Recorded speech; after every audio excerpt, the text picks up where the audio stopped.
है कि एसोचैम के महासचिव कौन बने हैं। एसोचैम के महासचिव कौन बने हैं, ये करंट का सवाल है। ठीक है, एसोचैम के महासचिव कौन बने हैं। मनीष सिंघल को बनाया गया है, दीपक सूद को बनाया गया है, विजय रस्तोगी हैं, ये संजीव खन्ना है। एसोचैम के महासचिव जो बनाए गए हैं उनका नाम क्या है।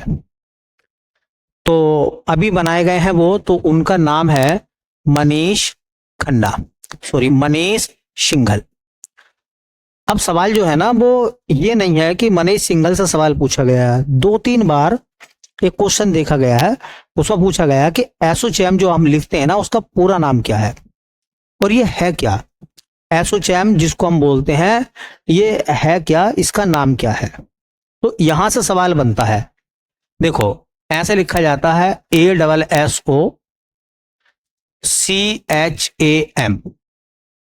एसोचैम, इसे कहते हैं एसोचैम। इसका पूरा नाम होता है ASSO से बनता है एसोसिएशन या associate,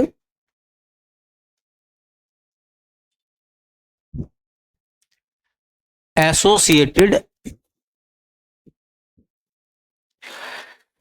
chambers of commerce, chambers of commerce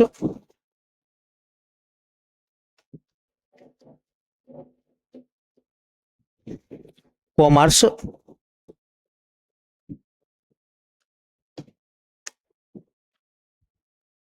and industry of India.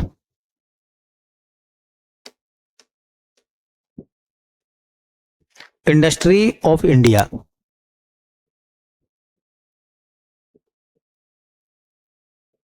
देखो एसोचैम का पूरा नाम क्या है।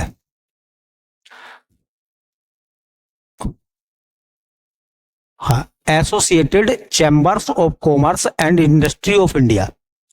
ये कई बार एसोचैम का पूरा नाम पूछा गया, और आप सब जानते हैं कभी कभी फुल फॉर्म आती है एग्जाम में। इसे हिंदी में क्या कहते हैं, भारतीय वाणिज्य एवं उद्योग मंडल। हिंदी में कहते हैं इसको भारतीय वाणिज्य एवं उद्योग मंडल। चैम्बर मतलब मंडली होता है,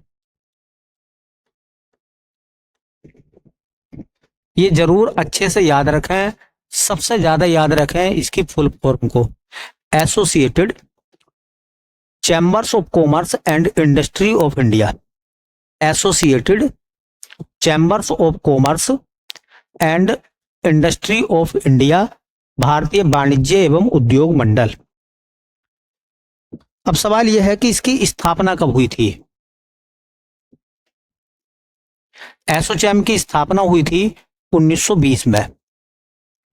इसका मुख्यालय कहां बनाया गया बेटा, तो इसका जो हेडक्वार्टर बनाया गया है वो है नई दिल्ली में। कहां है, नई दिल्ली में। सवाल यह है कि कैसा संगठन है, तो यह गैर सरकारी संगठन है, गैर सरकारी संस्थान या संगठन है।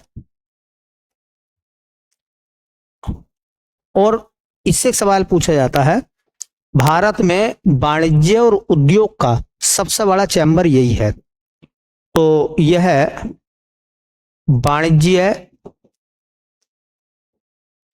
एवं उद्योग का सबसे बड़ा संगठन है।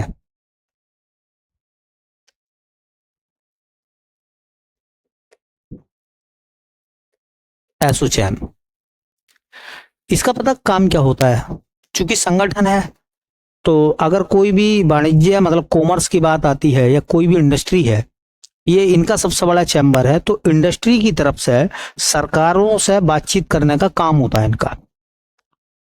बात समझ में, संगठन का काम क्या होता है, क्योंकि एक अकेला आदमी किसी मुद्दे को लेकर नहीं चल सकता है, लेकिन संगठन किसी मुद्दे को लेकर अगर चलता है तो सरकार उस पर जरूर ध्यान देती है। ठीक है, तो किसी भी प्रकार की समस्याएं हो या किसी भी प्रकार के प्रावधान हो, उनसे अगर वो कॉमर्स का और इंडस्ट्री का मसला है तो यही चैम्बर बातचीत करेगा। ठीक है, इस चैम्बर के इस समय जो वर्तमान में अध्यक्ष हैं, इस चैम्बर के एसोचैम के जो इस समय अध्यक्ष हैं, उनका नाम है संजय नायर। संजय नायर। और एसोचैम के जो महासचिव हैं, एसोचैम के जो महासचिव हैं, उनका नाम है मनीष सिंघल। अभी बने हैं वो, मनीष सिंघल। तो बड़ी बड़ी जो प्राइवेट कंपनियां या संगठन होते हैं ना, अगर उनका कोई हेड या कोई बड़ा पदाधिकारी रिटायर होता है या कोई नवीन व्यक्ति तैनात होता है ना, तो उसका क्वेश्चन पूछा जाता है।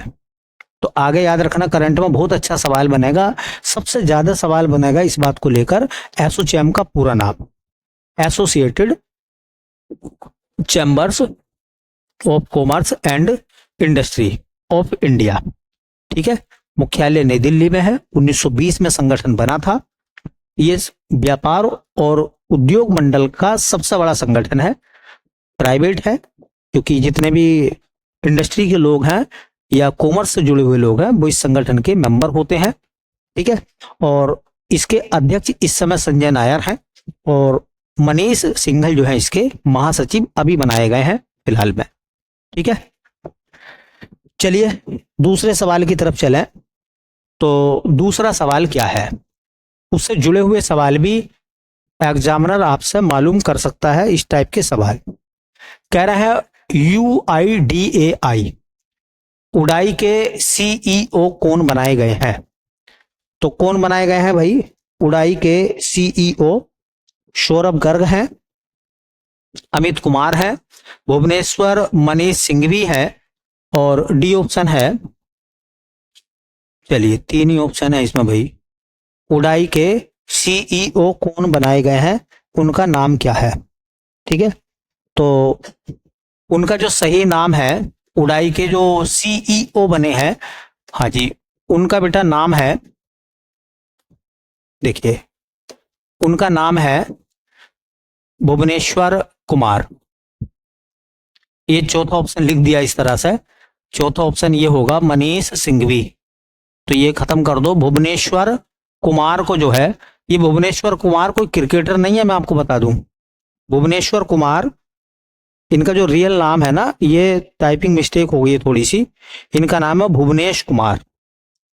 तो सही आंसर जो है इसका वो ये है, भुवनेश कुमार, भुवनेश कुमार। ये उड़ाई के कौन बने हैं अभी? CEO बने हैं। ठीक है, देखो हिंदी में एक नाम आपने सुना होगा, और इसके क्वेश्चन ना, ये जो आप चीजें देख रहे हैं करंट अफेयर्स की, ये केवल करंट अफेयर्स नहीं है वन लाइनर, बल्कि इससे जुड़े हुए जो अहम सवाल हैं वो मैं सब आपको बताता हुआ चलूंगा क्या इंपॉर्टेंट है। तो जो उड़ाई है उसे कहते हैं UIDAI।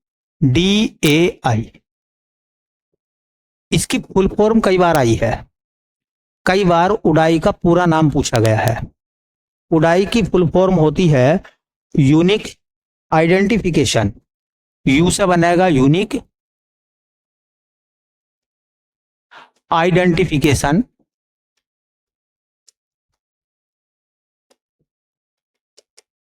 तो यू से यूनिक, आई से आइडेंटिफिकेशन। ठीक है, यू से यूनिक, ये ना आईडी से बनेगा पूरा। ठीक है, आईडी से बनेगा क्या? Identification authority of India.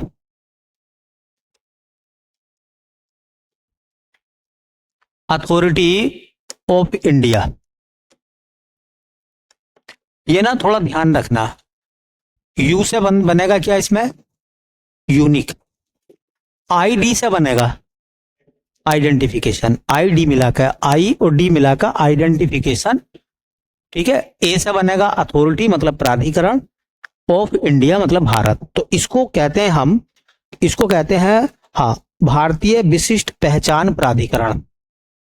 Hindi में कहते हैं इसको भारतीय विशिष्ट पहचान प्राधिकरण, इसको कहते हैं ये। इसी के सीईओ कौन बनाए गए हैं? भुवनेश कुमार। एक बार फुल फॉर्म जरूर देख कर जाना इसकी, उड़ाई की। यू से यूनिक, आईडी से आइडेंटिफिकेशन, ए से अथॉरिटी, ऑफ आई से बनेगा बाद में इंडिया, ठीक है। तो दो आई है, एक आईडी के साथ में है और एक आई है। इसकी स्थापना कब हुई थी उड़ाई की? इसकी स्थापना हुई थी सन 2016 में। उड़ाई का मुख्यालय कहां है? तो सेंट्रल गवर्नमेंट के जितने भी पार्ट हैं सब नई दिल्ली में है। तो इसका मुख्यालय बेटा उड़ाई का नई दिल्ली में है, ये भी याद रखें। ये जो उड़ाई है इसके वर्तमान सीईओ कौन बनाए गए हैं? सीईओ का मतलब होता है, सी से बनता चीफ, ई से एग्जीक्यूटिव ऑफिसर, मुख्य कार्यकारी अधिकारी। हिंदी में कहते हैं मुख्य कार्यकारी अधिकारी। उनका नाम क्या है जो बनाए गए हैं? भुवनेश कुमार। भुवनेश कुमार को बनाया गया है। अब सवाल यह है कि डिपार्टमेंट, ये जो पार्ट है, संगठन है, सरकारी है और किस मंत्रालय के अधीन आता है? उड़ाई किस मिनिस्ट्री के अंतर्गत आता है? तो जिस मिनिस्ट्री के अंतर्गत आता है उसका नाम है इलेक्ट्रॉनिक्स और सूचना प्रौद्योगिकी।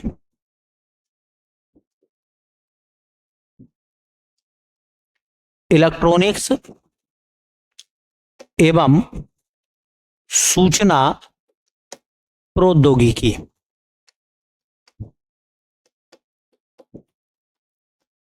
इलेक्ट्रॉनिक्स एवं सूचना प्रौद्योगिकी मंत्रालय के अधीन आता है ये उड़ाई। जरूर मिनिस्ट्री पूछ लेते हैं कि बताइए ये जो विभाग है ये किस मंत्रालय के अंतर्गत आता है? तो इलेक्ट्रॉनिक्स एवं प्रौद्योगिकी, सूचना प्रौद्योगिकी मतलब इलेक्ट्रॉनिक्स और इंफॉर्मेशन टेक्नोलॉजी। सवाल आपने सुना होगा, उड़ाई का काम क्या है? उड़ाई का काम होता आधार कार्ड बनाना। आधार कार्ड बनाना, आधार कार्ड बनाना, उसमें संशोधन करना, ये सारे काम किसके हैं? UIDAI, उड़ाई के, ठीक है। इसका काम है आधार कार्ड बनाना, और जो संशोधन है ना वो भी यही तो करता है, ठीक है। अच्छा, सवाल सबसे पहला यह है, देखिए कि इस पे आप अपनी बात रख सकते हैं। तो इसका टोल फ्री नंबर भी है, इसका टोल फ्री नंबर है हाँ 1947 उड़ाई का। खैर ये तो काम की बात नहीं है, नॉलेज की बात है, ठीक है। और प्रथम आधार कार्ड किसका बना था भाई? ये सवाल कभी कभी ना पूछ लेते हैं, ऐसा सवाल पूछ लेंगे कि बताओ प्रथम आधार कार्ड किसका बना? प्रथम आधार कार्ड बना किसका? भाई किसी का तो पहली बार पहला आधार कार्ड बना होगा, ये सबके एक साथ बन गए। तो ये सवाल ना, ऐसे सवाल जब पूछे जाते हैं तो मामला बड़ा टिपिकल हो जाता है कि पहला आधार कार्ड किस नाम का बना था भाई, किसका आधार कार्ड था? तो उनका नाम है रंजना सोनबड़े। उनका नाम क्या? रंजना सोनबड़े। और ये फीमेल थी, ये महाराष्ट्र की रहने वाली थी। कहाँ की? महाराष्ट्र की। तो कभी ना कभी ये सवाल जब सामने आता ना कि पहला आधार कार्ड किसका बना, तो आदमी एकदम चौंक जाता, अरे मैंने तो ध्यान दिए ना किसका पहला आधार कार्ड बना था। तो उनका नाम है रंजना सोनबड़े, ठीक है। तो सबसे पहला सवाल है उड़ाई की फुल फॉर्म। इंपॉर्टेंट है ना। यू से बनेगा यूनिक, आईडी से बनेगा आईडी आइडेंटिफिकेशन, ए से बनेगा अथॉरिटी ऑफ इंडिया। ठीक है, उड़ाई 2016 में बना था, मुख्यालय इसका नई दिल्ली में है और इसके सीईओ जो बने हैं भुवनेश कुमार हैं। काम आधार कार्ड बनाना, उसमें संशोधन करना। ठीक है, और किस मिनिस्ट्री के दायरे में आता है ये, तो इलेक्ट्रॉनिक एवं सूचना प्रौद्योगिकी मिनिस्ट्री के दायरे में आता है। और पहला आधार कार्ड किसका बना था, रंजना सोनबड़े, कहाँ की थी ये, महाराष्ट्र की। तो याद रखना, इंपॉर्टेंट सवाल है बेटा, पेपर में आ सकता है। इसमें हम लोग ना करंट के साथ साथ जो है वो जो डिटेल है वो भी लेके चल रहे हैं, ताकि जो वो होता नहीं विविध ज्ञान, वो आपका विविध ज्ञान जो है वो बढ़ता रहे। और ये जो वेरिएशन होते हैं, पहला आधार कार्ड, पहली बार कोई घटना घटी, तो ये सवाल पूछे जाते हैं बहुत बार। भारतीय वायुसेना के पश्चिमी कमान के एयर मार्शल कौन बनाए गए हैं, जितेंद्र मिश्रा है, पंकज चौहान है, सुब्रतो पाठक है, या इनमें से कोई नहीं है। अभी क्या हुआ है, पश्चिमी कमान है ना, जो हमारी एयर फोर्स है उसकी कमान है, तो पश्चिमी कमान के जो एयर मार्शल बनाए गए हैं उनका नाम क्या है ये बताना हमें। जितेंद्र मिश्रा है, पंकज मोहन है, सुब्रतो पाठक है, इनमें से कौन बनाए गए हैं ये हमें बताना है इस पार्ट में। ठीक है, तो उनका नाम है जितेंद्र मिश्रा। कौन बनाए गए हैं वो, हाँ, पश्चिमी कमान के एयर मार्शल बनाए गए हैं। एक तो होते हैं एयर मार्शल और एक होते हैं एयर चीफ मार्शल।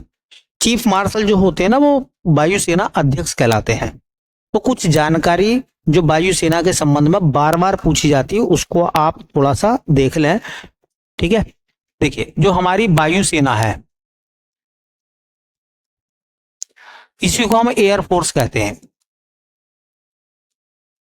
क्या कहते हैं, एयर फोर्स। भारतीय वायुसेना को हम क्या बोलते हैं भैया, एयर फोर्स। पहला सवाल तो ये बनेगा कि भारतीय वायुसेना की स्थापना कब हुई थी, तो इंडियन एयरफोर्स को बनाया गया था 8 अक्टूबर 1932 को। अब ये जो 8 अक्टूबर है इस दिन जो है हम वायुसेना दिवस मनाते हैं अपना। ठीक है, तो ये भी सवाल बन जाएगा कि भैया वायुसेना दिवस कब मनाते हैं हम। तो हमारा जो वायुसेना दिवस है वो कब मनाया जाता है, तो वो मनाते हैं हम 8 अक्टूबर को।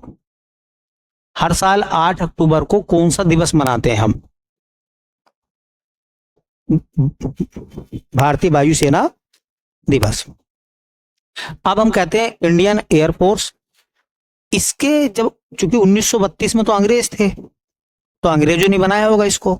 इसका नाम था royal Indian air force, royal Indian air force. तो इसका जो पुराना नाम था, इसका जो पूर्व नाम था मतलब पुराना नाम था वो था रॉयल इंडियन एयरफोर्स। अब हमने क्या काम करा, आजादी के बाद रॉयल शब्द इसमें से हटा दिया और अब हमने इसका नाम क्या रख दिया, बोलो, एयरफोर्स। केवल एयरफोर्स कहते हैं हम वायुसेना। ठीक है, रॉयल का मतलब शाही होता है। ठीक, कहते नहीं वो रॉयल खानदान से लोग हैं भाई, वो तो मतलब राजशाही परिवार से है। देखिए इसको हमने ना, इसका एक आदर्श वाक्य है, इसका एक आदर्श वाक्य है भारतीय वायुसेना का, और उसे कहते हैं नभः। नभः मतलब नभ, वायु। स्पर्शम, स्पर्श करना मतलब छूना। दीप्तम, चमकना। तो संस्कृत में उसको कहते हैं नभः स्पर्पम, स्पर्शम, स्पर्शम दीप्तम। हिंदी में कहते हैं इसको आकाश को स्पर्श करने वाले,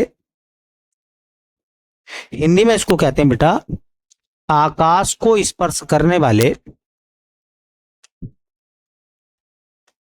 आकाश को स्पर्श करने वाले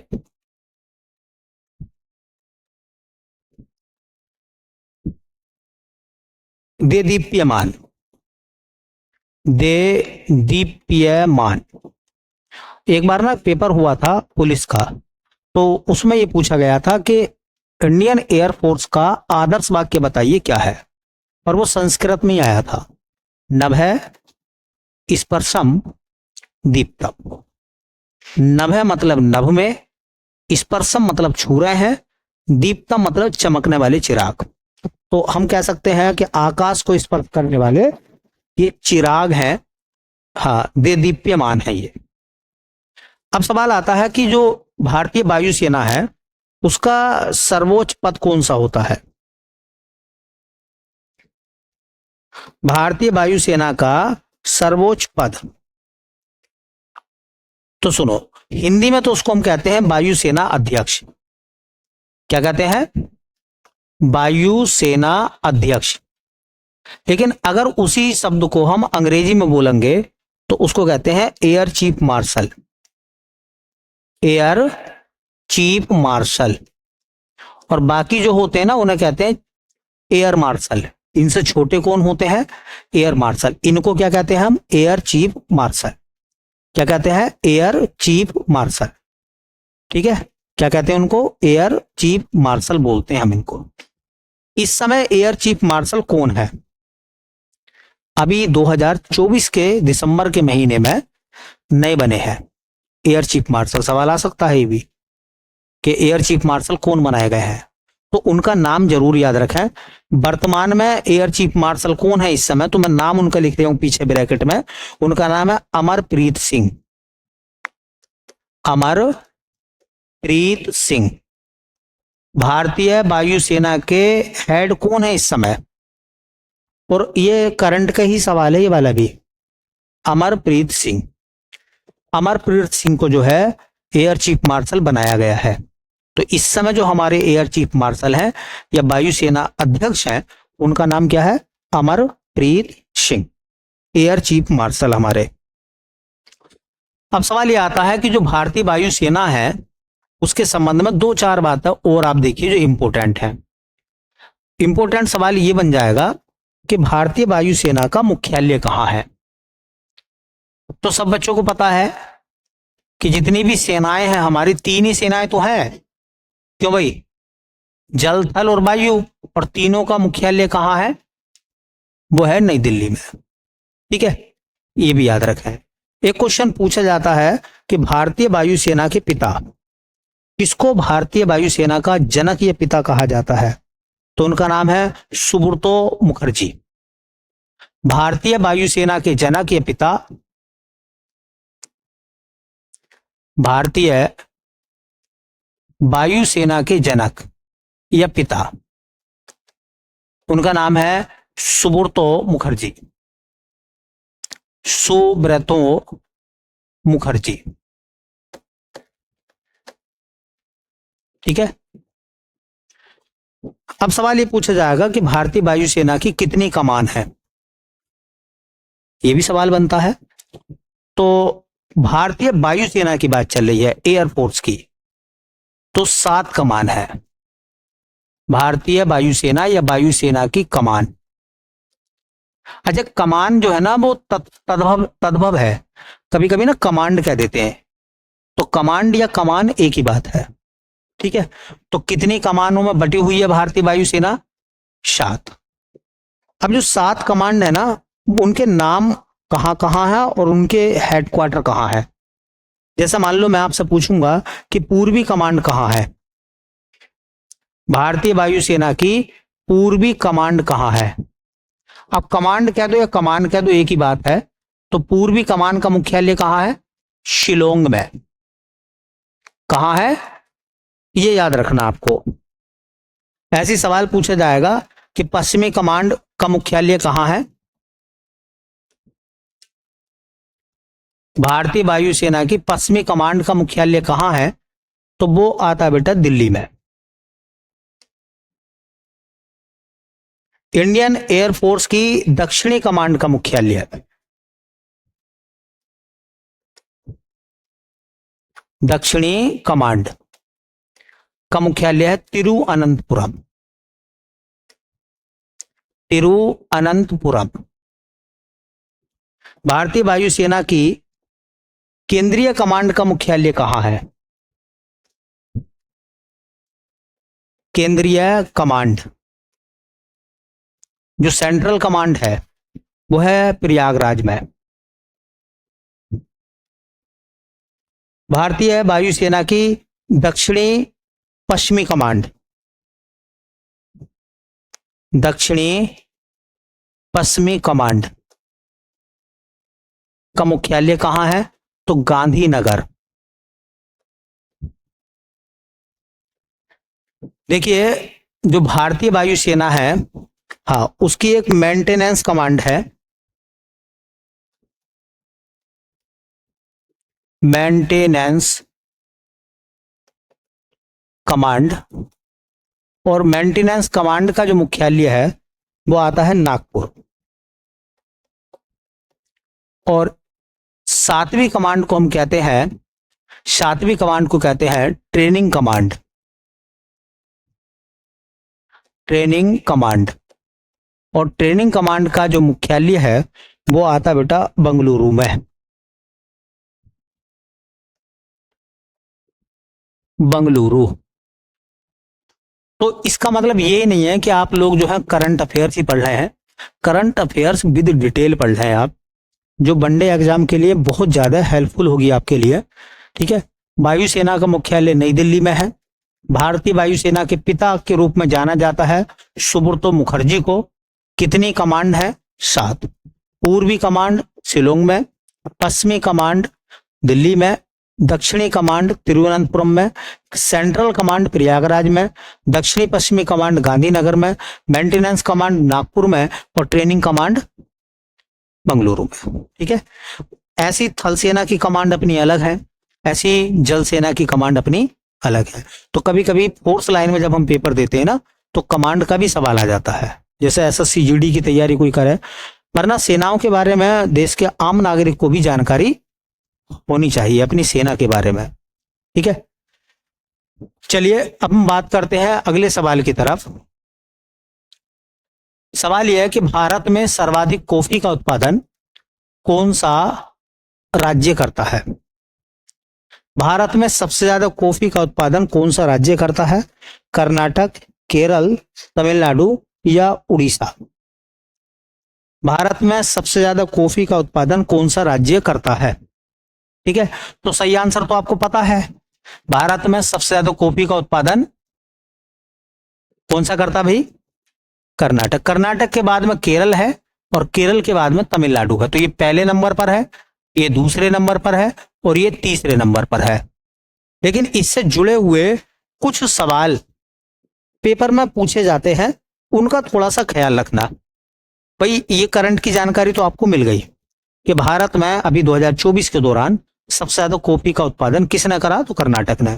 पहले से कर्नाटक टॉप पर है, दूसरे नंबर पर आता केरल, और तीसरे पर आता है तमिलनाडु। लेकिन अब सवाल ना कुछ अलग है, इससे जुड़े हुए सवाल है। देखिए एक सवाल आएगा, कॉफी, कॉफी को हम कहते हैं कहवा। क्या कहते हैं?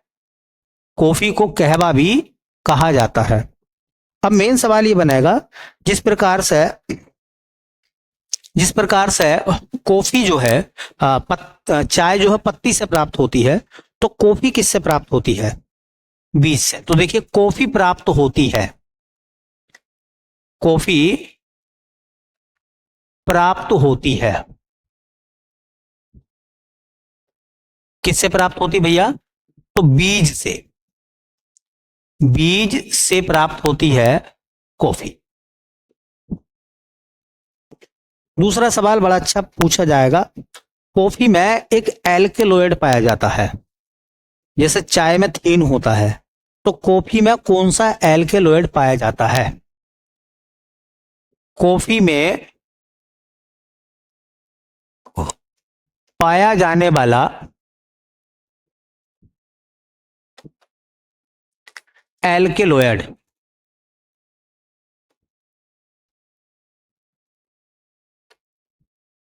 जैसे कि आप जानते हैं ना आ, तंबाकू में निकोटीन होता है, चाय में थीन होता है, वैसे कॉफी में क्या होता है? कैफीन। क्या होता है?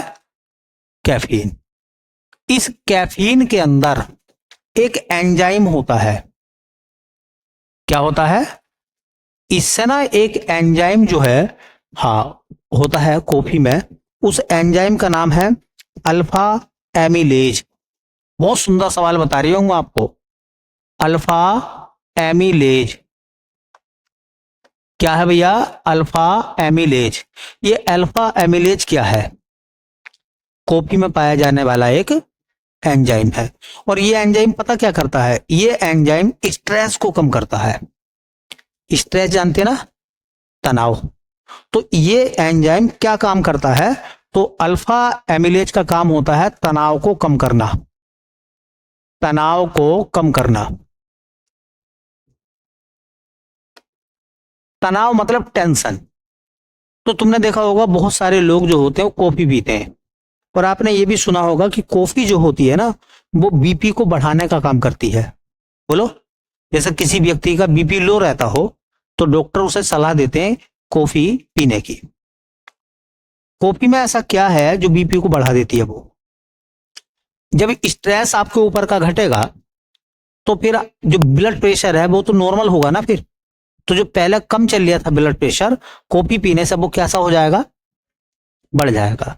या बढ़ने का मतलब वो उतना हो जाएगा जितने की हमें आवश्यकता है, नॉर्मल हो जाएगा। मतलब याद रखना एंजाइम का नाम जरूर। कॉफी में पाया जाने वाला एंजाइम नाम क्या है? बोलो। Alpha amylase. अब सवाल यह है, भारत में कॉफी कौन लाए? भारत में कॉफी कौन लाए थे? तो कहा जाता है नहीं, पुर्तगाली नहीं लाए थे। पुर्तगाली तो चाय लाए थे। कहा जाता है यमन से कुछ बीज लेकर आए थे बाबा बुदन। बाबा बुदन के नाम पर ही कर्नाटक में बाबा बुदन की पहाड़ियां है। वो कोई सूफी थे, वो लेकर आए थे। सूफी मतलब संत।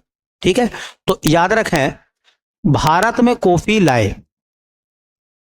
भारत में कॉफी लाए।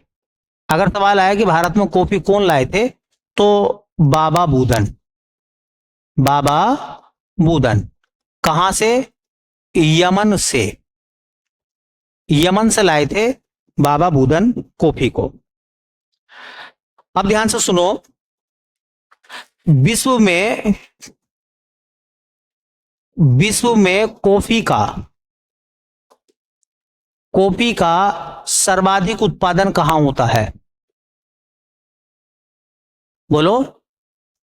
तो दुनिया में सबसे ज्यादा कॉफी कहां पैदा होती है? तो पहले नंबर पर ब्राजील। में पैदा होती है। फिर है वियतनाम। क्या नाम है भैया? वियतनाम। फिर नाम ऐसे ही आ जाता कोलंबिया।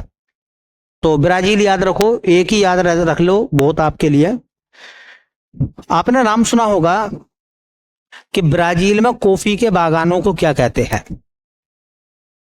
ब्राजील में कॉफी के बागानों को कहा जाता है? क्या कहते हैं भैया? फेजेंडा। क्या कहते हैं? फेजेंडा। ये सवाल कई बार पेपर में पीछे पूछा गया, फेजेंडा क्या है? फेजेंडा क्या है? तो ब्राजील में कॉफी के बाग क्या कहलाते हैं? फेजेंडा कहलाते हैं। कॉफी में कौन सा एल्केलॉइड होता है? कैफीन। और कैफीन में कौन सा एंजाइम होता है? Alpha amylase. ठीक है, जो स्ट्रेस को कम करने का काम करता है। आपने सुना होगा, देखिए, विश्व की सबसे बड़ी कॉफी मंडी, विश्व की सबसे बड़ी कॉफी मंडी, तो दुनिया की सबसे बड़ी कॉफी मंडी का नाम क्या है? Sao Paulo. Ajay, Sao Paulo शहर है कहां का? ब्राजील का। भाई ब्राजील में सबसे ज्यादा कॉफी हो रही है तो सबसे बड़ी मंडी कहां होगी फिर? ब्राजील में। और साओ पोलो ब्राजील का है। विश्व का सबसे बड़ा कहवा पत्तन, विश्व का सबसे बड़ा कहवा पत्तन, तो उसका नाम क्या भैया? सैंटोस। और ये सैंटोस कहाँ का है? ब्राजील का। मतलब दुनिया में बहुत सारी कॉफी बेची जाती है तो सैंटोस बंदरगाह से जाती है, इसलिए ना सैंटोस बंदरगाह को कई बार कॉफी पोर्ट कहते हैं, कॉफी पोर्ट। तो सैंटोस को और क्या कहते हैं हम?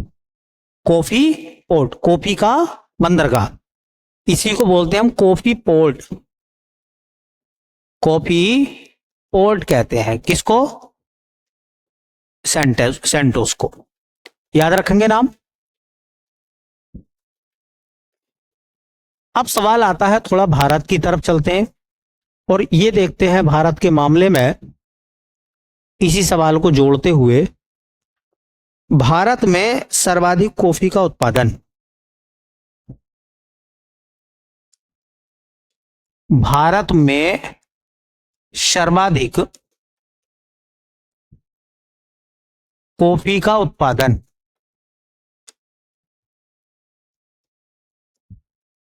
भारत में सबसे ज्यादा कॉफी का उत्पादन पहले नंबर पर क्या बताया था मैंने? कर्नाटक। दूसरे नंबर पर बेटा केरल। तीसरे नंबर पर तमिलनाडु, तमिलनाडु। टॉप 3 स्टेट है ये हमारे। पहले पे आ जाएगा अपना क्या? कर्नाटक, दूसरे में केरल और तीसरे पे तमिलनाडु। एक बड़ा इंपॉर्टेंट और अच्छा सवाल पूछा जाएगा, कॉफी की प्रजाति कौन कौन सी है? कॉफी की प्रजाति, प्रजाति से भी सवाल पूछा गया एक बार।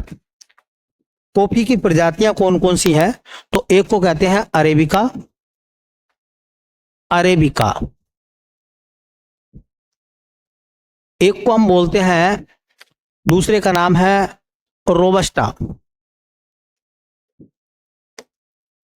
और एक का नाम है लिबेरिका,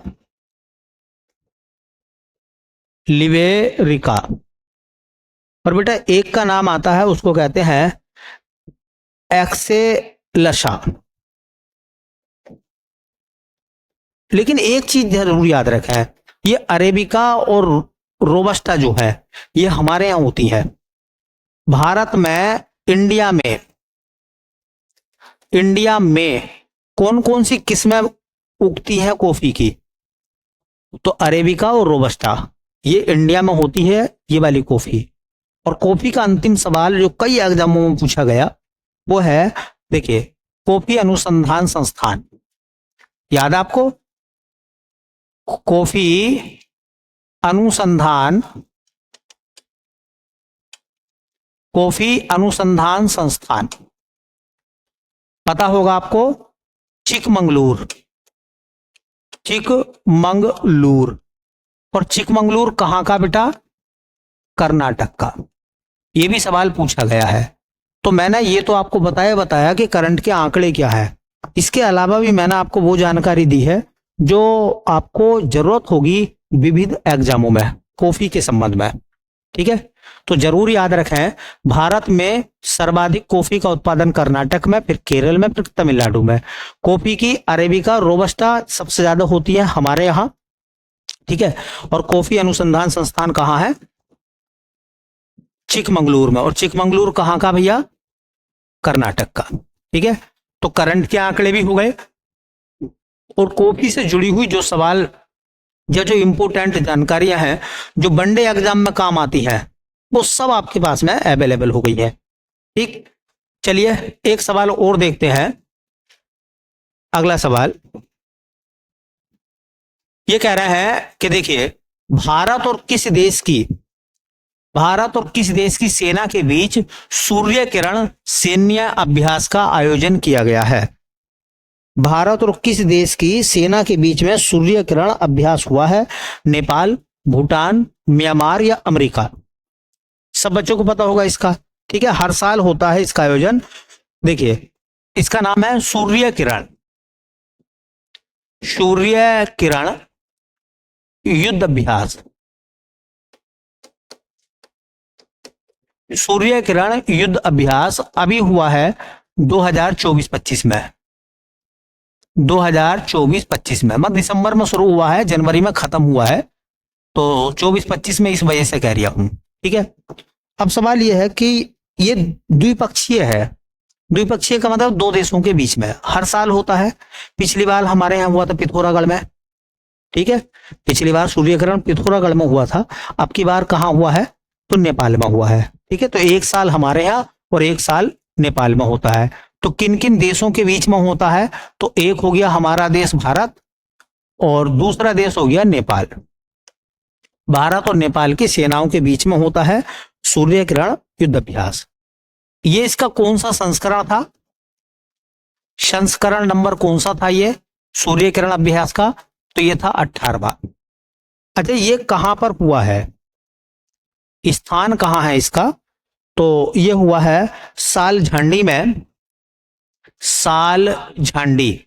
वैसे ये नाम तुमसे पूछेगा नहीं, और साल झांडी कहां पड़ता है ये नाम नहीं आएगा। वैसे भारत में कहीं अगर आयोजन होता तो पूछा जाता है, इसलिए मैं पिछला वाला लिखवा देता हूं, है ना। इसका 13वां संस्करण कहां हुआ था, सॉरी 17वां संस्करण, सही कह रहे हैं आप, 17वां संस्करण कहां हुआ था भैया, पिथौरागढ़ में। और पिथौरागढ़ कहां है, हमारे उत्तराखंड में। ठीक है, तो उत्तराखंड के पिथौरागढ़ में इसका कौन से नंबर का संस्करण हुआ, 17वां। और 18वां नेपाल में हुआ है। बस याद रखें, सूर्य की किरण, सूर्य किरण युद्ध अभ्यास भारत और नेपाल का है, सूर्य किरण भारत और नेपाल का है। ठीक है, चलिए बाकी बाद में देखते हैं।